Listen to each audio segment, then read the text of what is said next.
আজি আমলক এই ভিডিঅ'ত আলোচনা কৰিম কেনেকৈ লিখিলে মেট্ৰিক পৰীক্ষাত ইংলিছ ছাবজেক্টত 100 নম্বৰ বা লেটাৰ 100 মাৰ্ক বা লেটাৰ পাব পাৰি। তো আমলক বেছি দেৰি নকৰি ভিডিঅ'টো আৰম্ভ কৰি আছোঁ। সমূহ ছাত্ৰ ছাত্ৰীৰ এটা ইচ্ছা থাকে বা আশা থাকে, বিশেষকৈ অসমীয়া মাধ্যমৰ যিসমূহ ছাত্ৰ ছাত্ৰী আছে তেওঁলোকৰ এটা ইচ্ছা থাকে যে আমলক ইংলিছত 100 মাৰ্ক বা 80 মাৰ্ক বা লেটাৰ পাম। যদিও তেওঁলোকে অসমীয়াত ইমান ইচ্ছা নাথাকে, যদিও কিন্তু ইংলিছত থাকে। গতিকে ইংলিছত কিয় নোপোৱা সেই কাৰণটো আজি মই তোমালোকক ক'ম। 5টা কাৰণ আছে। এই 5টা কাৰণৰ কাৰণে তোমালোকে ইংলিছত লেটাৰ মাৰ্ক বা 100 মাৰ্ক নাপাবলৈ সক্ষম হোৱা। কি কাৰণত? গতিকে এই 5টা ভুল তোমালোকে নকৰিবা, সেইকাৰণে এই ভিডিঅ'টো আৰু ঠিক আছে। ফাৰ্ষ্ট ভুল যিটো তোমালোকে কৰা, প্ৰথম ভুলটোৱে হ'ব লাগিছে তোমাৰ ভয় খোৱাৰ কাৰণে।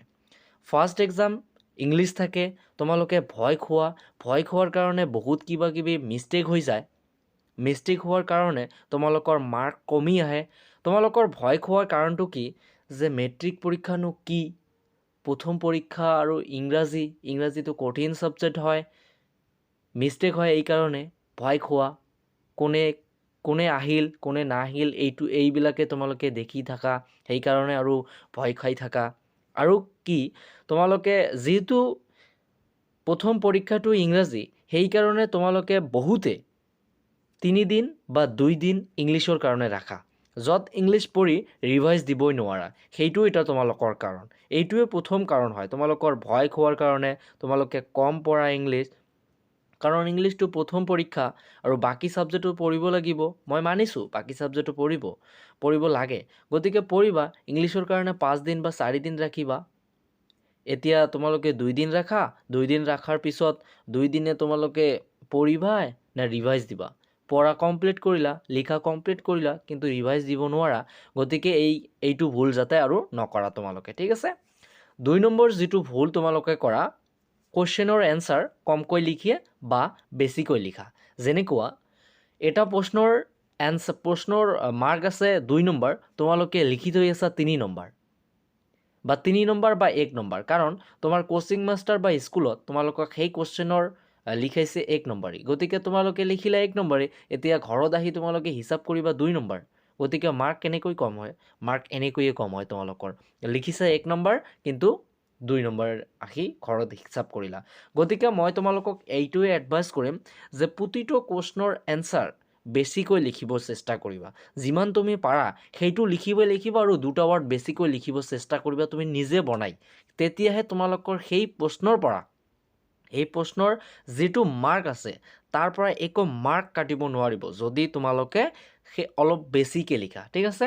তাৰপিছত 3 নম্বৰ যিটো তোমালোকে ভুল কৰা, বহুতো ছাত্ৰ ছাত্ৰীয়ে লেটাৰ বা 100 মাৰ্ক এই কাৰণে নোপোৱা, যাৰ তৃতীয়টো কাৰণ হৈছে পেছেজ বা আনচেন। তোমালোকে প্ৰেক্টিছ কমকৈ কৰা, গুৰুত্ব কম দিয়া। কাৰণ তোমালোকে জানা যে পেছেজ বা আনচেনত কি হয়, তাতে লিখা থাকে প্ৰশ্ন সোধে তেওঁলোকে, তাৰ পৰা দেখি লিখি দিব লাগে। গতিকে এইটো তোমালোকে প্ৰেক্টিছে নকৰা, কাৰণ তোমালোকে জানা তাতে এনচাৰটো আছে, আমালোক এনচাৰটো তাৰ পৰা বাহিৰ কৰি দিম, হামলা শেষ। যদি এইটো ভাবিছা তেন্তে ভুল কৰি আছা। এনেকৈ নহয়, কাৰণ পেজেছ বা আনচেনৰ এনচাৰ লিখাৰো এটা টেকনিক আছে। সেই টেকনিকটো তোমালোকক জানিব লাগিব, ঠিক আছে।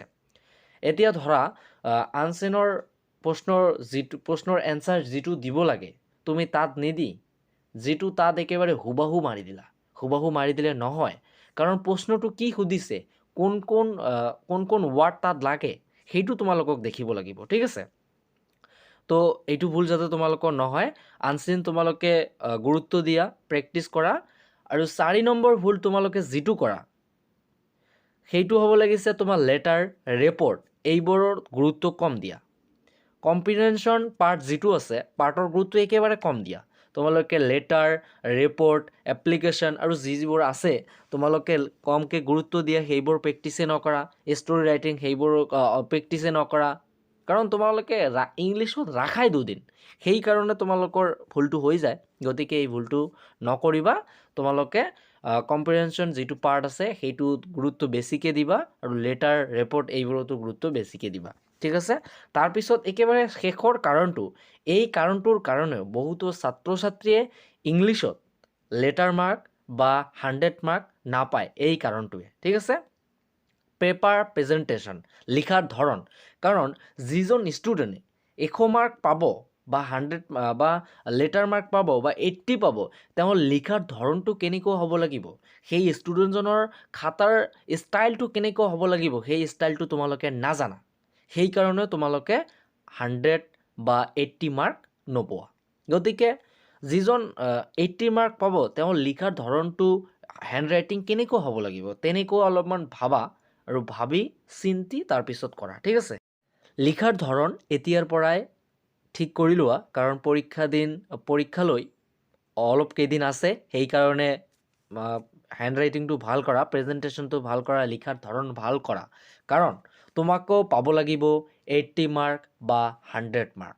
আৰু ছাত্ৰ ছাত্ৰীসকল পৰীক্ষা দিয়াৰ সময়ত এটা কথা মনত ৰাখিবা যে মই এই ইংলিছ পেপাৰত যিবোৰ কুৱেশ্যন আছে সমূহ ছল্ভ কৰিহে মই ইয়াৰ পৰা যাম।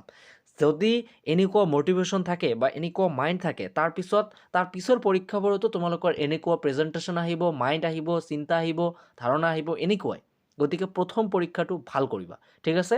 তো ছাত্ৰ ছাত্ৰীসকল, মই আশা কৰোঁ সমূহ ছাত্ৰ বা ছাত্ৰীয়ে যাতে ইংলিছত লেটাৰ মাৰ্ক বা 100 মাৰ্ক পাবলৈ সক্ষম হয়। ঠিক আছে।